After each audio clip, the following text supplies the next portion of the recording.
Hello बच्चों, math competition class Amit sir की class में आपका बहुत बहुत स्वागत है। अगर आप ट्वेल्थ क्लास के एग्ज़ाम मैथ सब्जेक्ट से दे रहे हैं तो ये वीडियो आपके लिए बहुत ही उपयोगी, बहुत ही शानदार, महत्वपूर्ण होने वाली है। आप ध्यान से देखें। सबसे पहले आप ये जानें कि हमारे कितने प्रश्न ABCD वाले MCQ वाले वस्तुनिष्ठ आएंगे। तो ये हमारे टोटल 15 प्रश्न आएंगे। किस प्रश्नावली में से किस तरह से आएंगे आप देख लें। 1 से लेकर 7 तक प्रत्येक प्रश्नावली में से एक एक आएगा। 8वीं, 11वीं और 13वीं इनमें से दो दो प्रश्न ऑब्जेक्टिव टाइप में आएंगे। 12वीं में से कोई प्रश्न नहीं आएगा।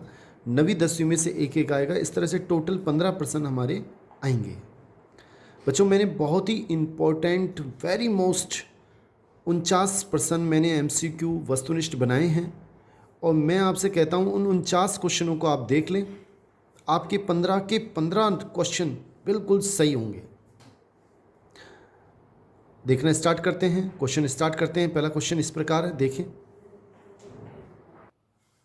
बच्चों। पहला ऑब्जेक्टिव क्वेश्चन इस प्रकार है कि मान लीजिए कि समुच्चय n में r बराबर हमें दे रखा है कि समुच्चय इस प्रकार है, a का संबंध b से है सच दैट, इसका मतलब होता है सच दैट इस प्रकार a बराबर b-2, यानी a का मान b-2 के बराबर है और b का मान 6 से बड़ा है। तो निम्न में से सही है।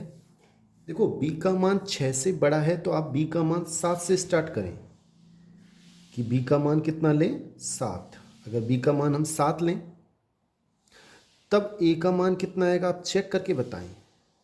a का मान आएगा 7-2 यानी कि 5। तो बिंदु हो गया 5। a का मान पहले a लिखना है और b का मान हो गया 7। आप देखें ये ऑप्शन में है क्या? बिल्कुल नहीं है। ऑप्शन में 8,7 है, 5,7 नहीं है। तो ये बिलोंग्स टू आर होगा और 8,7 इसमें नहीं होगा, लेकिन इसमें दे रखा है हमको, ये सही नहीं है। अब b का मान हम लेते हैं। b का मान हम क्या लेते हैं? नेक्स्ट 8 ले लेते हैं। तब क्या होगा? तब a का मान होगा 8-2 यानी कि 6। तो a का मान 6 और b का मान 8, ये r में होगा, जो कि हमारा C ऑप्शन है। इसका मतलब हमारा C ऑप्शन बिल्कुल ठीक है। नेक्स्ट क्वेश्चन देखते हैं बच्चों। क्वेश्चन 2 इस प्रकार है, यदि r कोई संबंध समुच्चय R में वास्तविक संख्याओं के समुच्चय में इस प्रकार है तो संबंध R है, स्वतुल्य है, सममित है, संक्रामक है। हमें कैसे चेक करेंगे? देखो बच्चों, स्वतुल्य क्या होता है कि जैसे कोई समुच्चय है R, ये हमारा समुच्चय है। अब स्वतुल्य कब होगा? R जो संबंध है, यदि समुच्चय R के प्रत्येक अवयव का स्वयं से संबंध हो। प्रत्येक अवयव, अब जैसे 5 है, 5 का हम कैसे लिख सकते हैं? इस परिवार, ये कह रहा है 5 का रिलेशन 5 से होगा यदि ऐसा हो। भाई हम जानते हैं 5 से ऐसे अगर हम लिखें, ये सही है या गलत है? आप ये चेक करना है। कोई भी संख्या लिख लें, 5< <5। अब ये सही है या गलत है आप सोचें। बिल्कुल सही है, क्योंकि 5< <5 का मतलब ये है कि 5 से छोटा है या बराबर है। कोई भी एक चीज़ होनी चाहिए, छोटा नहीं है, बराबर तो है। तो इसका मतलब प्रत्येक संख्या, कोई भी संख्या स्वयं से छोटी है या बराबर है, तो बराबर है, होती है बराबर, स्वयं स्वयं की तो बराबर होती है। तो इसका मतलब ये स्वतुल्य है, पहली बात। अब सममित है या नहीं आप चेक करें। जैसे ए का रिलेशन बी से होगा यदि ऐसा हो। अब अगर हम देखें 5 का रिलेशन, बताओ 6 से होगा नहीं होगा? होगा। 5 का रिलेशन 6 से होगा। क्यों होगा? क्योंकि 5 छोटा है 6 से। परंतु उल्टा अगर हम कर दें 6, अब उल्टा करके देखें, ए का रिलेशन बी से है तो बी का ए से है या नहीं, ये सम्मित होता है। अब 6 का रिलेशन 5 से है या नहीं आप देखो, पहले उल्टा करके देखो, 6 को ऐसे लिख के देखो। अब बताओ 6 छोटा होता है कि 5 से? नहीं। 6 बराबर होता है कि 5 के? नहीं। तो इसका मतलब ये सही नहीं है, तो 6 का रिलेशन 5 से नहीं होगा, और नहीं होगा तो ये सम्मित भी नहीं होगा, सम्मित नहीं है। अब संक्रामक चेक कर लेते हैं। देखो इसमें क्या होता है, अपन मानते हैं एक तो ए का रिलेशन बी से है, कोमा बी का रिलेशन सी से है, तो ए का रिलेशन सी से लाना है या नहीं है? देखो ए का बी से है तो A less than equal to B, B का सी से है तो B less than equal to C. तो आपको पता लग रहा है, इससे पता लग रहा है ए का मान बी से छोटा है, बी का सी से छोटा है, तो ए का मान छोटा होगा सी से, यानी ए का रिलेशन किससे है? सी से है, तो ये संक्रामक भी है। तो क्या क्या है? स्वतुल्य है, संक्रामक है, सम्मित नहीं है। इसका मतलब हमारा सी ऑप्शन बिल्कुल ठीक है। नेक्स्ट देखते हैं बच्चों। तो बच्चों इसमें सही आंसर हमारा कौन सा है कि स्वतुल्य है, संक्रामक है, परंतु सम्मित नहीं है। इसका मतलब हमारा सी ऑप्शन बिल्कुल ठीक है। नेक्स्ट क्वेश्चन देखते हैं तीसरा। बच्चों तीसरा क्वेश्चन इस प्रकार है कि f(x) बराबर 3x द्वारा परिभाषित फलन, ये सही उत्तर क्या है? एकैकी है, आच्छादक है? देखो सबसे पहले बच्चों आपको इसकी परिभाषा आनी चाहिए। एकैकी क्या होता है कि ये कोई समुच्चय R है, ये भी कोई R है। एकैकी का मतलब ये होता है कि समुच्चय R प्रांत फलन f के प्रांत R के प्रत्येक अवयव का एक से ही संबंध होना चाहिए, 1 1। और आच्छादक का मतलब है यहाँ से कोई भी अवयव ऐसा ना हो जिसका पूर्व प्रतिबिंब ना हो, सबका पूर्व प्रतिबिंब होना चाहिए, कोई खाली नहीं रहना चाहिए। बच्चों आपको ट्रिक्स के रूप में बता दूँ, ज़्यादा इसमें डिटेल नहीं बता सकते, कि f(x) बराबर 3x है, अगर x की घात विषम है तो ये एकैकी आच्छादक होगा 99%। और आप इस क्वेश्चन में भी देखें तो आप महसूस कर लेंगे, अगर आप परिभाषा आती है कि इसमें कोई अवयव खाली नहीं रहेगा और यहाँ पे भी कोई अवयव खाली नहीं रहेगा जिसका पूर्व प्रतिबिंब ना हो, तो ये एकैकी है, आच्छादक है। हाँ अगर x की घात सम है तो वह आच्छादक नहीं होगा, उसमें आप थोड़ा सा सम घात वालों में देख लें, 99% उसमें आच्छादक नहीं होता है, लेकिन विषम घात है तो आप एकैकी आच्छादक 99% क्वेश्चनों में होगा, जैसे 1 है, 3 है, 5 है x की घात। नेक्स्ट क्वेश्चन देखते हैं बच्चों, चौथा क्वेश्चन नंबर 4, बहुत ही अच्छा क्वेश्चन है।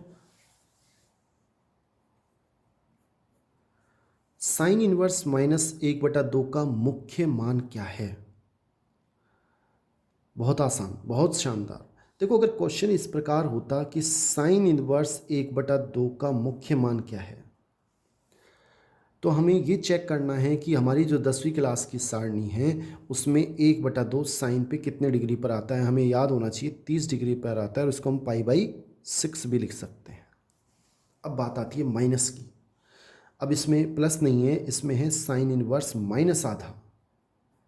तो इसमें आपको क्या करना है, कुछ भी नहीं करना, जो π/6 है उसके आगे बस -π/6 लिखते हैं।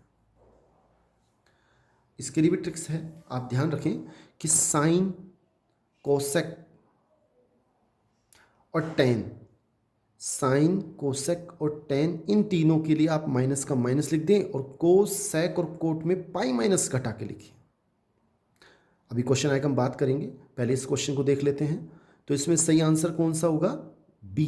बी हमारा बिल्कुल ठीक आंसर है, इसका आंसर बी होगा। नेक्स्ट देखिए, नेक्स्ट क्वेश्चन देखिए बच्चों, पांचवा, कि साइन इनवर्स x बराबर y है तो इसका क्या आंसर होगा? देखो साइन इनवर्स x पिछली बार 2024 में से पूछा गया था, इसका प्रांत पूछा गया था, और ये कहना चाह रहा है कि साइन इनवर्स x का मान क्या आएगा आंसर में, यानी परिसर पूछ रहा है, परिसर भी पूछ सकता है। तो आपको याद रखना है साइन इनवर्स x का मान -π/2 से +π/2 के बीच आएगा, -π/2 +π/2 भी आ सकता है। इसका मतलब हमारा बी ऑप्शन बिल्कुल ठीक है कि y का मान > -π/2 से +π/2 छोटा या बराबर। नेक्स्ट क्वेश्चन देखते हैं बच्चों, नेक्स्ट क्वेश्चन देखते हैं बच्चों, छठा क्वेश्चन, कोस इनवर्स -1/2 का मुख्य मान क्या है? अब इस क्वेश्चन को देखें, अभी हमने चर्चा की थी, अगर कोस है, सेक है या कोट है तो बड़ा आसान है। आप क्या करें, पाई में से घटा दें 180 में से, किसको घटा दें, 180 डिग्री में से कितने पर आता है 1/2, कोस में 60 पर, यानी कि 120 डिग्री। या हम 180 को क्या लिख सकते हैं, पाई माइनस पाई/3, और इसको आप जब हल करोगे तो 2 पाई/3 आंसर आएगा। इसका मतलब हमारा ए आंसर बिल्कुल ठीक है। नेक्स्ट क्वेश्चन देखते हैं, सातवां। बच्चों सातवां क्वेश्चन इस प्रकार है, अच्छा क्वेश्चन है, बहुत अच्छा है। ये मैट्रिक्स है, मैट्रिक्स में देखें तो x + y + z का मान हो जाएगा बच्चों 9, तुलना करेंगे, और x + z का मान आप कितना हो जाएगा, 5 हो जाएगा, और y + z का मान हो जाएगा 7। ये समीकरण 1, ये समीकरण 2, ये समीकरण 3। अब इस क्वेश्चन में हमें x का मान पूछ रहा है। आप क्या करें, समीकरण 1 में से समीकरण 3 को घटाएं, y और z हट जाएगा, केवल x बचेगा। ये देखो y कट गया, z कट गया, और 9 में से 7 घटाएंगे 2 बचेगा, यानी कि x का मान आ गया 2, यानी कि डी ऑप्शन हमारा बिल्कुल सही है। नेक्स्ट क्वेश्चन देखते हैं बच्चों, आठवां। नेक्स्ट क्वेश्चन है, यदि किसी अवयव की कोटि m क्रॉस n है तो इसमें अवयवों की संख्या क्या होगी। बच्चों कोटि मतलब m तो पंक्ति हो गई, कोटि दे रखी है m क्रॉस n, यानी ये तो हो गई पंक्ति, और ये हो गया अपना स्तंभ। तो अवयव की संख्या क्या होती है, बिल्कुल सीधा m और n का गुणनफल, यानी mn, यानी हमारा सी आंसर बिल्कुल ठीक है, अवयव की संख्या mn होगी। नेक्स्ट क्वेश्चन देखते हैं, नवा। बच्चों नेक्स्ट क्वेश्चन है, यदि अवयव ए है मैट्रिक्स, इसका क्रम दे रखा है, हमें क्या दे रखा है, m क्रॉस n, और दूसरा मैट्रिक्स है b, इसका क्रम दे रखा है n क्रॉस p, तो ए बी का क्रम क्या होगा। देखो आपको बता दें कि दो मैट्रिक्सों का गुणनफल तभी संभव होता है यदि पहली मैट्रिक्स की स्तंभ और दूसरे मैट्रिक्स की पंक्ति बिल्कुल समान हो, और ये दोनों हट जाती हैं तो क्या बचेगा, m क्रॉस p, जो गुणनफल आएगा उसका क्रम होगा, यानी कि हमारा नया आंसर जो a क्रॉस b का क्रम है वो m क्रॉस p होगा, यानी कि डी हमारा बिल्कुल सही आंसर है। नेक्स्ट क्वेश्चन देखिए, 10वां। बच्चों 10वां क्वेश्चन है, कोई मैट्रिक्स है ए,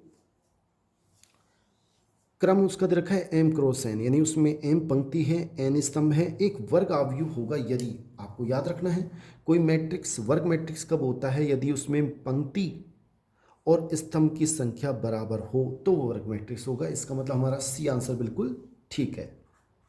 नेक्स्ट क्वेश्चन देखते हैं, 11वां।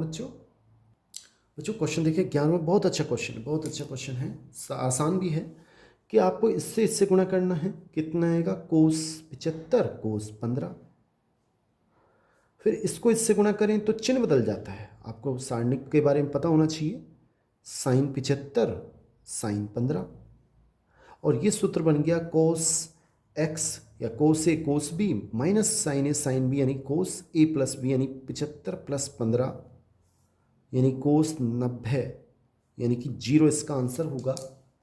हमारा ए ऑप्शन बिल्कुल ठीक है। नेक्स्ट क्वेश्चन 12वां। बच्चों क्वेश्चन ये बहुत अच्छा है, आप इसको भी देखें। हमसे x का मान पूछा है, पहले इसको इससे गुणा करेंगे x² आएगा, इसको इससे गुणा करेंगे चिन्ह बदल जाएगा, 18 दूना 36, इसको इससे करेंगे 6 छंग 36, और इसको इससे करेंगे तो -36, तो x² - 36 = 0, तो x² = 36, तो x का मान होगा +-36 का वर्गमूल 6, यानी कि बी आंसर हमारा बिल्कुल सही है। नेक्स्ट क्वेश्चन देखते हैं, 13वां। यदि डेल बराबर, ये हमें सारणिक दे रखा है, AIJ का सेकंड, AIJ है कैपिटल एडजॉइंट जो होता है, तो डेल का मान यानी सारणिक का मान किसके बराबर है। आपको बता दूं कि यदि पहली पंक्ति और पहली पंक्ति के सेकंड के अवयवों को आपस में गुणा करें और जोड़ दें तो वो सारणिक के मान के बराबर होगा।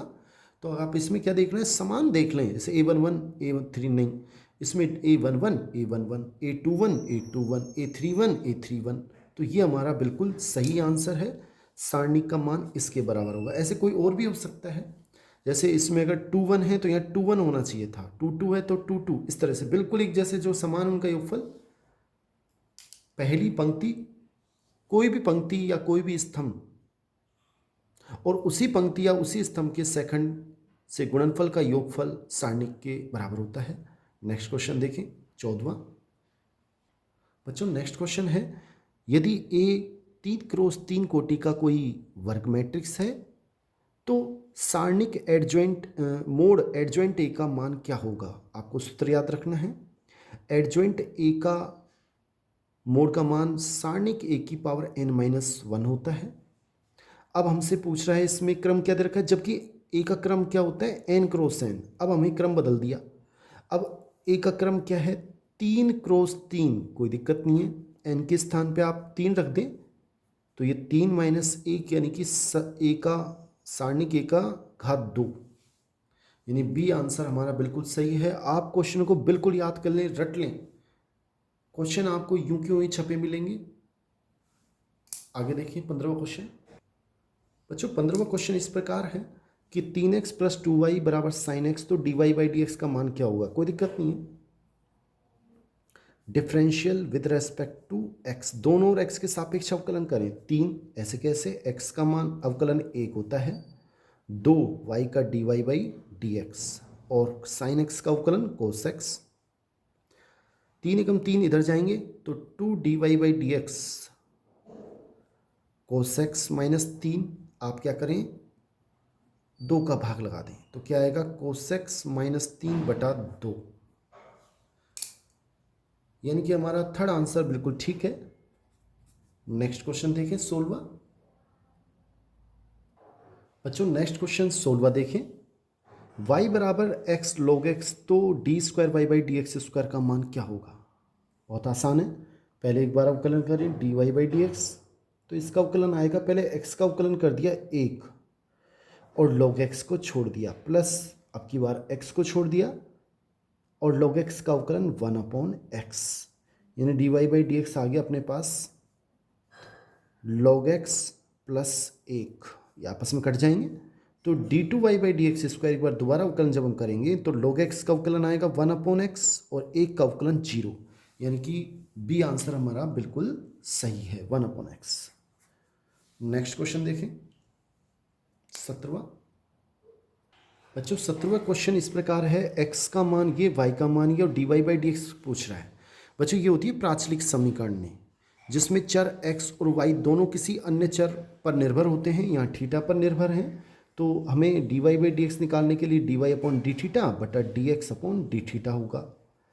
dy/dθ मतलब y का अवकलन x थीटा के सापेक्ष करेंगे तो a साइन का कोस थीटा, ये अचर है, और x का अवकलन थीटा के सापेक्ष करेंगे तो a तो यूं क्यों और कोस थीटा का माइनस साइन थीटा, a से a कट जाएगा, माइनस ऊपर आ जाएगा, कोस बटा साइन होता है कोट थीटा, यानी कि हमारा बी आंसर बिल्कुल सही है। नेक्स्ट क्वेश्चन 18वां। बच्चों 18वां क्वेश्चन भी इसी प्रकार का है कि x और y दोनों अन्य चर t पर निर्भर हैं और dy/dx का मान निकलवा रहा है, तो dy/dx का मान क्या होगा dy/dt dx/dt, t प्राचल है, y का अवकलन t के सापेक्ष a एज इट इज 4 आगे आ जाएगा t की घात 3, ऐसे ही इसमें 2a बाहर अचर है और t² का 2t, a से a कट जाएगा, 2 दूना 4, 4 से 4 कट जाएंगे, यानी कि t² बचेगा, t की घात 3 ऊपर है नीचे t है तो t² बचेगा, यानी बी आंसर हमारा बिल्कुल सही है। Next question. बच्चों नेक्स्ट क्वेश्चन 19वां। एक वृत्त की त्रिज्या r का मान हमें दे रखा है 6 सेमी,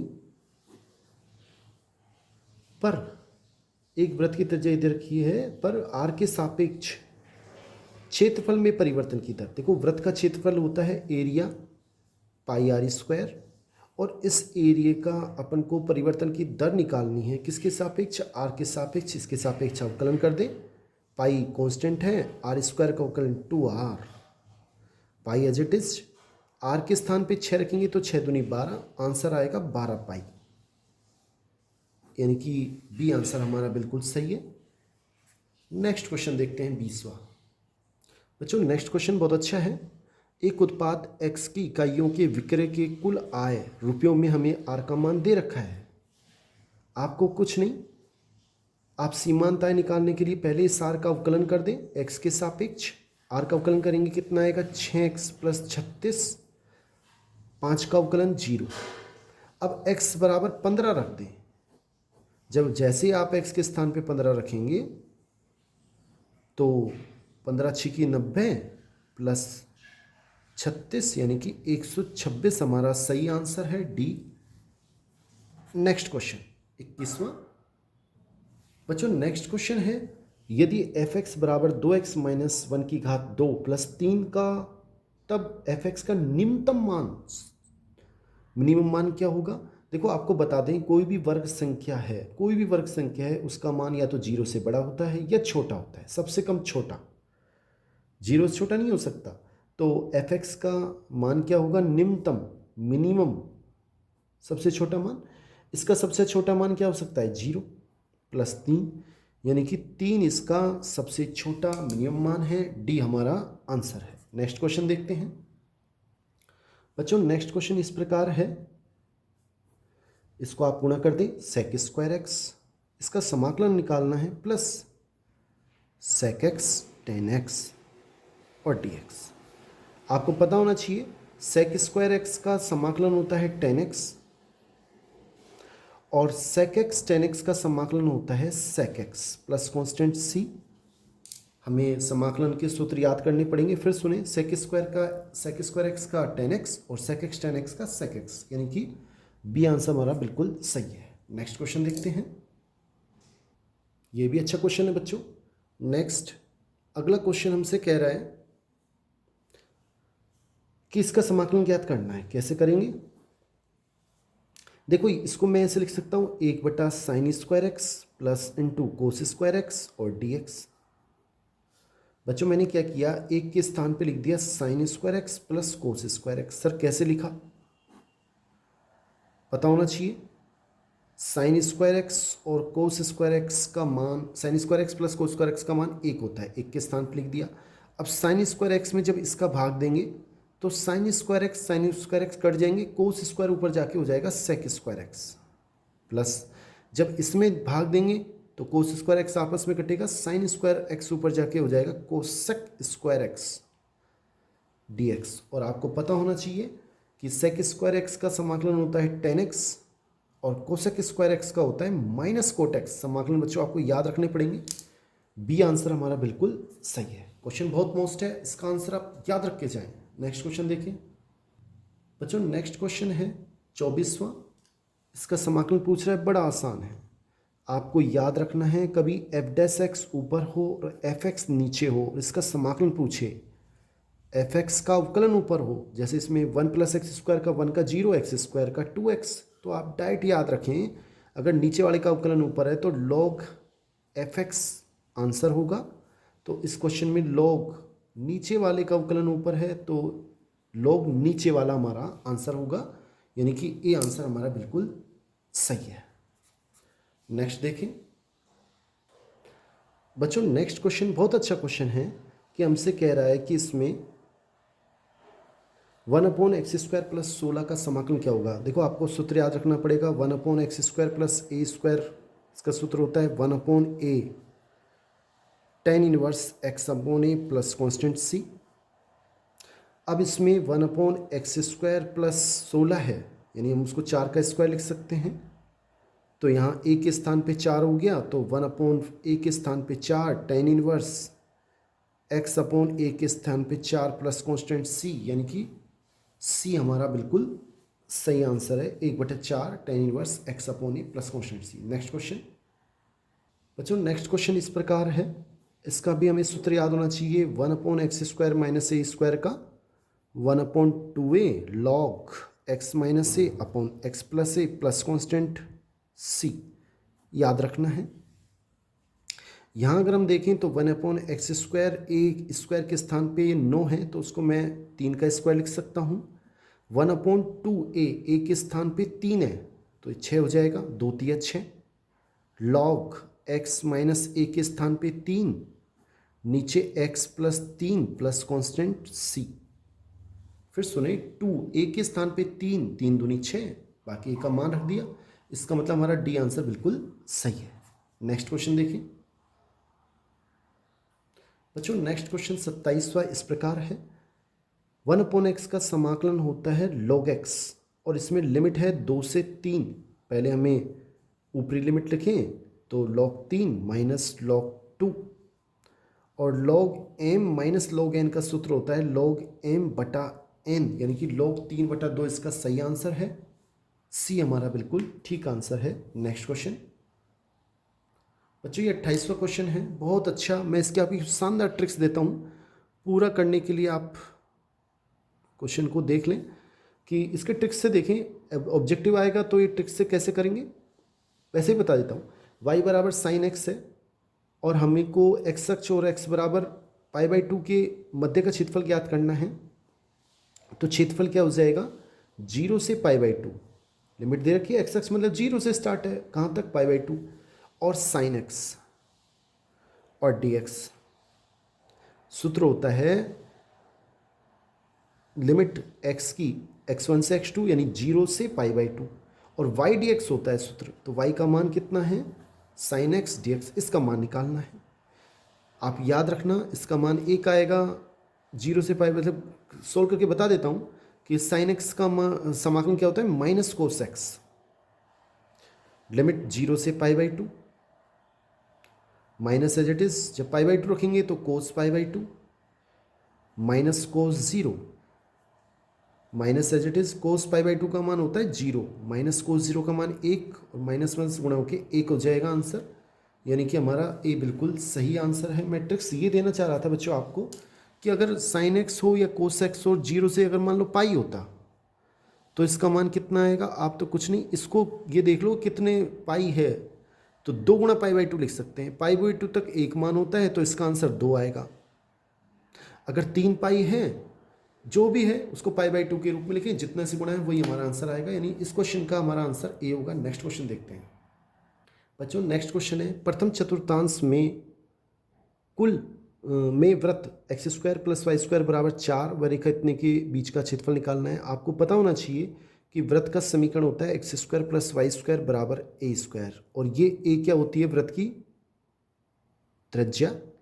अगर इस क्वेश्चन को देखें तो x² + y² बराबर 4 यानी 2 का स्क्वायर, तो त्रिज्या कितनी हो गई, 2। और हमसे कह रहा है इसमें अगर हम वृत्त का क्षेत्रफल देखें तो वृत्त है, वृत्त का क्षेत्रफल होता है, हम जानते हैं, πr², त्रिज्या का स्क्वायर, तो πr का मान इसमें 2 है तो 2 का स्क्वायर यानी 4 पाई इसमें आ जाएगा। लेकिन इसमें वृत्त का क्षेत्रफल नहीं पूछा, इसमें पूछा है वृत्त का क्षेत्रफल प्रथम चतुर्थांश में। जो वृत्त होता है इस तरह बनेगा, केवल पहले चतुर्थांश में इसका मतलब केवल एक भाग पूछा है, 4 का भाग देना पड़ेगा, और 4 पाई में जब 4 का भाग देंगे तो पाई आंसर आएगा। इसका मतलब ये आंसर हमारा बिल्कुल सही है। नेक्स्ट क्वेश्चन देखते हैं बच्चों। नेक्स्ट क्वेश्चन है, दीर्घवृत्त इतने से घिरे क्षेत्र का क्षेत्रफल। मैं आपको ट्रिक्स बता देता हूँ, x² / a² + y² / b² बराबर 1। बड़ा क्वेश्चन है, यहाँ नहीं कर सकते, ऑब्जेक्टिव को आप कैसे करेंगे, थ्योरेटिकल आता है तो आप पूरा करेंगे। इसका क्षेत्रफल होता है, आप याद रखें, πab सीधा। अब x² / 4 का स्क्वायर है, y² / 3 का स्क्वायर है बराबर 1, तो इसका क्या हो जाएगा, πa² यानी 4 और b का मान हो जाएगा 3, यानी कि πab 12ab हमारा आंसर होगा, यानी कि b हमारा बिल्कुल सही आंसर है। नेक्स्ट क्वेश्चन देखिए बच्चों। नेक्स्ट क्वेश्चन 30वां, एक क्वेश्चन रह गया बीच में, पहले 31वां करा दिया, आप इसे भी देख लें कि y बराबर x mod x, x अक्ष व कोटि x बराबर -1 से 1 से घिरे हुए क्षेत्र का क्षेत्रफल आप याद रखें या स्वयं सोल्व करें। इसका आंसर सी आएगा, 2/3 हल हो सकता है, आसान है। नेक्स्ट क्वेश्चन देखें बच्चों। नेक्स्ट क्वेश्चन, अवकल समीकरण इतने की कोटि नहीं घात पूछी है। आप ध्यान रखें, कोटि क्या होती है, जो सबसे ज़्यादा बार अवकलन होता है, जैसे अवकलन समीकरण है, इसमें y का सबसे अधिक अवकलन कितनी बार हो रहा है, 2 बार, तो इसकी कोटि हो जाएगी 2। और घात उसी की जो घात होती है वो घात होती है, लेकिन इस क्वेश्चन में घात नहीं होगी, अपरिभाषित होगा, क्योंकि यहाँ साइन x लिखाना चाहिए था।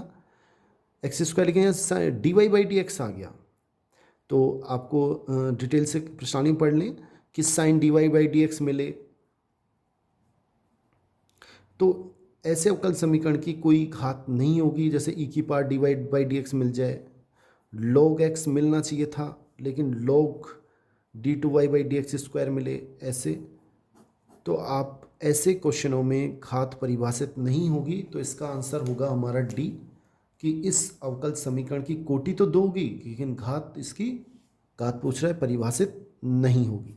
नेक्स्ट क्वेश्चन बच्चों, नेक्स्ट 33वां क्वेश्चन, अगर डी एक्स बराबर डी वाई बराबर एच एक्स अपॉन वाई है, समघाती अवकल समीकरण है, तो हल करने के लिए हमें कौन सा प्रतिस्थापन करना पड़ेगा। देखो हमें याद रखना है, हम सारे क्वेश्चनों में रखते हैं y बराबर वी एक्स अगर आप क्वेश्चन हल करेंगे, लेकिन इस क्वेश्चन में क्या रखना पड़ेगा, x बराबर वी वाई। क्यों?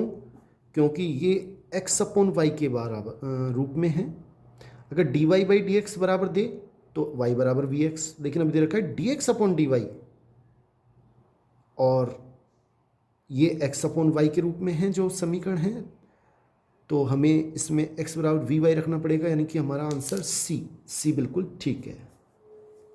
नेक्स्ट बच्चों, नेक्स्ट क्वेश्चन है 34वां, इसे हमें चर पृथक्करण विधि से हल करना पड़ेगा कि D Y by D X बराबर हम इसे ऐसे लिख सकते हैं ई की पावर एक्स इंटू ई की पावर वाई। आधार समान हो तो घातें जुड़ जाती है, बात वही है।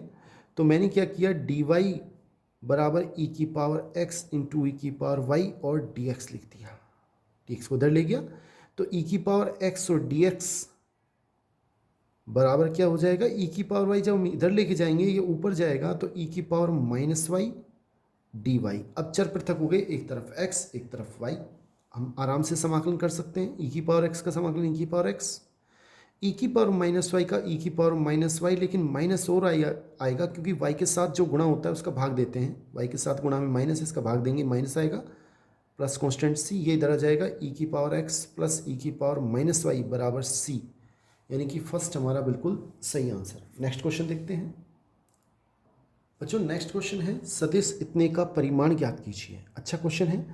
परिमाण अगर तुम्हें ज्ञात करना है तो बच्चों अंडर रूट, जैसे ए सदिश मान लेता हूँ, तो ए सदिश का परिमाण को ऐसे व्यक्त करते हैं, जो आई के साथ है उसका वर्ग कर दो, एक का वर्ग एक, अंडर रूट तीन का वर्ग तीन, जो जे के साथ है उसका वर्ग एक बटा तीन, जो के के साथ है उसका वर्ग एक बटा तीन, यानी कि अंडर रूट तीन बटा तीन, लघुत्तम लेंगे तीन एक, तो इसका आंसर आएगा एक, यानी बी आंसर हमारा बिल्कुल सही है। नेक्स्ट क्वेश्चन देखते हैं बच्चों 36वां।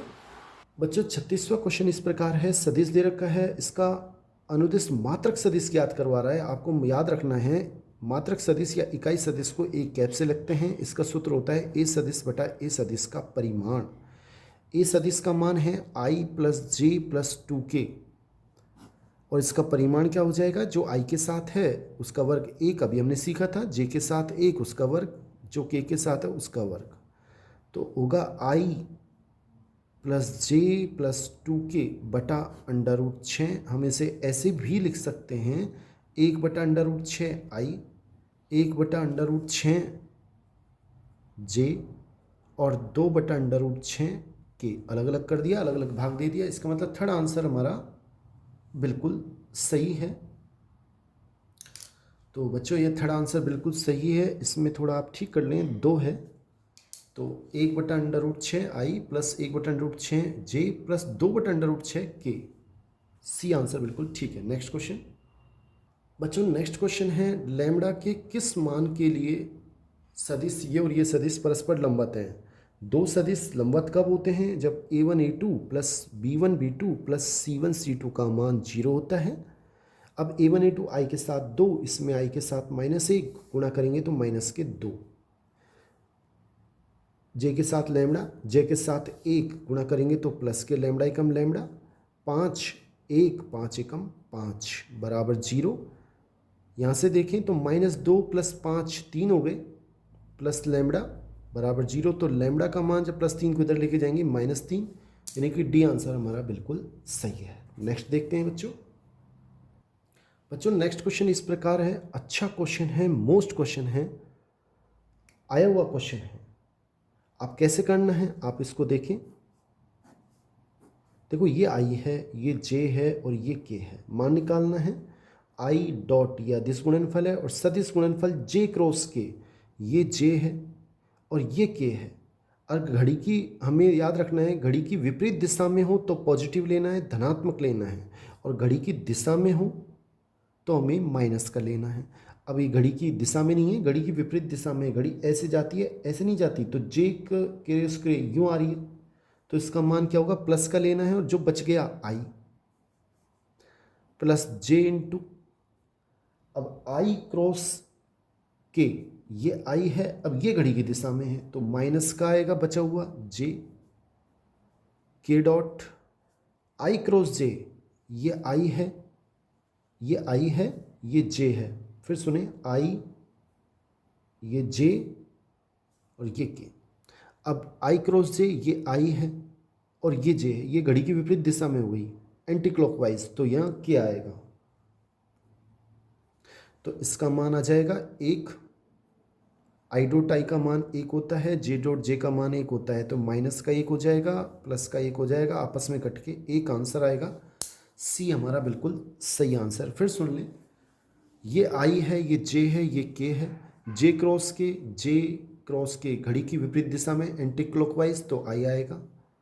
आई जे, आई क्रॉस के, ये क्लॉकवाइज है तो माइनस का आएगा बचा हुआ, और इसी प्रकार नेक्स्ट। तो नेक्स्ट क्वेश्चन देखते हैं बच्चों नेक्स्ट क्वेश्चन है, दो सदिश ए सदिश व बी सदिश के बीच कोण ये है, थीटा है, और ये हमें दे रखा है, तो थीटा का मान क्या होगा।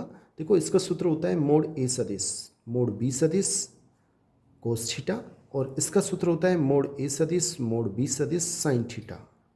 ये धनात्मक राशियाँ आपस में कट जाएगी, कोस थीटा बराबर साइन थीटा, और इसका मतलब थीटा का मान 45 डिग्री पर दोनों बराबर होते हैं, पाई/4 1/√2 होता है, तो ये बी आंसर हमारा बिल्कुल सही है। नेक्स्ट क्वेश्चन देखते हैं बच्चों। नेक्स्ट क्वेश्चन इस प्रकार है, दो सदिशों ए सदिश और बी सदिश के परिमाण हमें दे रखे हैं।